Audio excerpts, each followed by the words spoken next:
जुना विडी घरकुल येथील सागर चौक परिसरातील श्रीकृष्ण देवस्थान येथे रविवार दिनांक 22 फेब्रुवारी ते शनिवार दिनांक 28 फेब्रुवारीपर्यंत मूर्ती पुनः प्राणप्रतिष्ठापना सुवर्ण कळसारोहणानिमित्त विविध धार्मिक कार्यक्रमांचे आयोजन करण्यात आले आहे. रविवारी दिनांक 22 फेब्रुवारी रोजी पंडित श्री विष्णू सुदर्शना गुरुजी यांच्या मार्गदर्शनाखाली सकाळी ध्वजारोहण, होम हवन प्रारंभ, धार्मिक विधी व विग्रह पुष्पादिवास कार्य संपन्न झाले. दुपारी 12 वाजता सर्व विग्रहांचे ग्रामप्रदक्षिणा मोठ्या आनंदात व भक्तिमयरित्या पार पडले. संध्याकाळी श्री कल्याण व्यंकटदास भजनी मंडळाच्या वतीनं बाळू मदनाल व सहकारी यांचे भजन कार्यक्रम संपन्न झाले. त्यानंतर परमपूज्य श्री श्री श्री पराविद्यानंदगिरी माताजी व श्री गोपाल कृष्णकारू ब्रह्मचारी यांच्या मधुर वाणीतून श्रीमद भागवतम या विषयावर तेलुगू प्रवचन हजारो भक्तांच्या उपस्थितीत संपन्न झाले. दुसऱ्या दिवशी सोमवारी सकाळी धार्मिक विधी व विग्रह धान्याधिवास विधी संपन्न झाले. त्यानंतर संध्याकाळी भजन होऊन परमपूज्य श्री पराविद्यानंदगिरी माताजी व श्री गोपाल कृष्णगारू ब्रह्मचारी यांच्या वाणीतून प्रवचन संपन्न झाले. हे वृत्त संकलन केले आहे पत्रकार गिरीश गोस्की यांनी.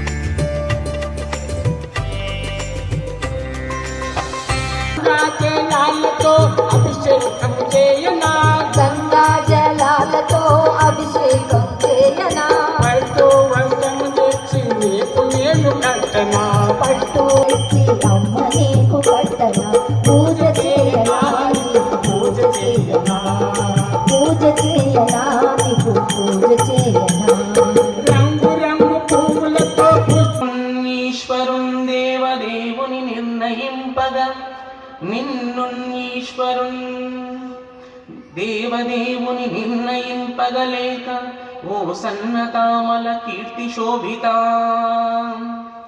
సర్వలోక శరణ్యా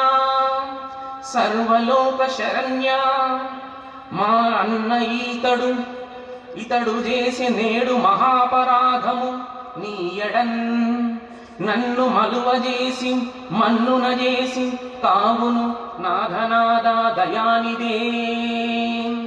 వీరు అంటూనే ఉంటారు, స్వామి ఇవన్నీ పెడచమని పెట్టండి, నన్ను వారు చేసిన పాపాలను క్షమించండి స్వామి, మమ్మల్ని అర్థం చేసుకోండి, దేవదేవ నాథనాథ దయానిదే కృపామూర్తే కృపాసాగర అని రుక్మిణీమాత స్వామివారిని వేడిన సందర్భం.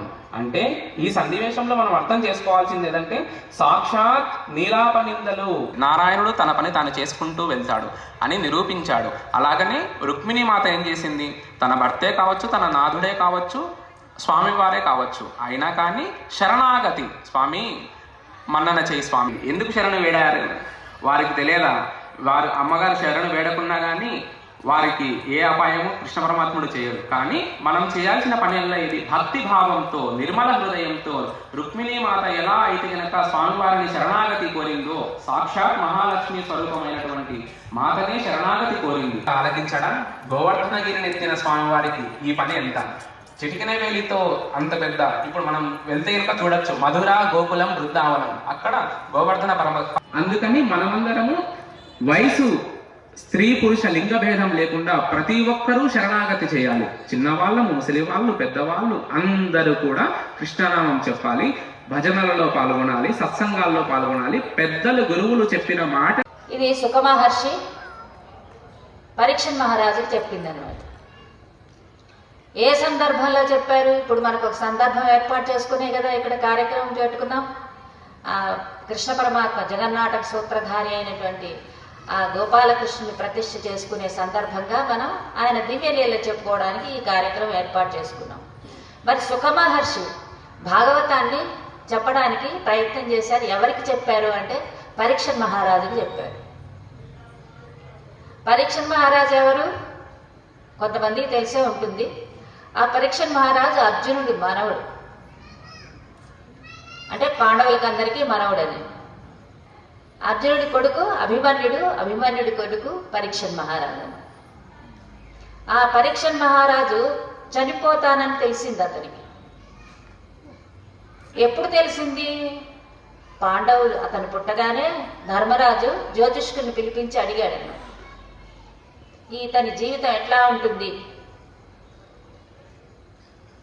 ఉత్తముడిగా జీవిస్తాడా లేకపోతే అధముడిగా జీవిస్తాడా, రాజ్య పరిపాలనని అప్పగించాల్సినటువంటి అవసరం ఉంది, ఆ రాజ్యాన్ని సక్రమంగా పరిపాలించగలుగుతాడా, గొప్ప కీర్తిని పొందుతాడా, మా కీర్తిని నిలుపుతాడా లేదా అనే ఉద్దేశంతో అడిగాడు. మీరు కూడా అంతే కదా, మా పిల్లవాడు బాగుంటాడా, బాగా చదువుకుంటాడా, మమ్మల్ని మంచిగా చూసుకుంటాడా, ఇదే కదా మీరు కూడా కోరుకునేది.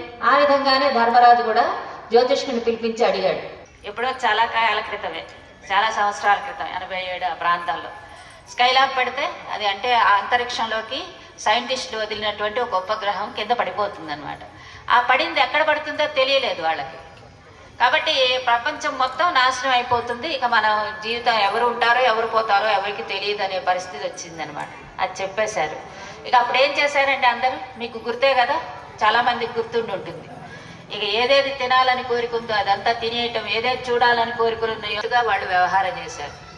కానీ ఈ పరీక్షణ్ మహారాజుకు తెలిసింది. ఏమని తెలిసింది? వారం రోజుల్లో మీ మరణం ఉన్నది పాము కాటు వల్ల. మరణం ఉన్నదని తెలిసిన తర్వాత ఏం చేశాడు? అసలు ఎవరికైనా సరే వారం రోజుల్లోనే మరణం ఉంటుంది. ఎన్ని రోజులు ఉన్నాయండి మనకి వారంలో? 7 రోజులే కదా. ఆదివారం, సోమవారం, మంగళవారం, బుధవారం, గురువారం, శుక్రవారం, శనివారం. ఈ వారాల్లోనే 7 రోజుల్లోనే ఎవరికైనా మరణం వచ్చేది. ఇంకో వారం ఎవరికైనా స్పెషల్గా ఉందా?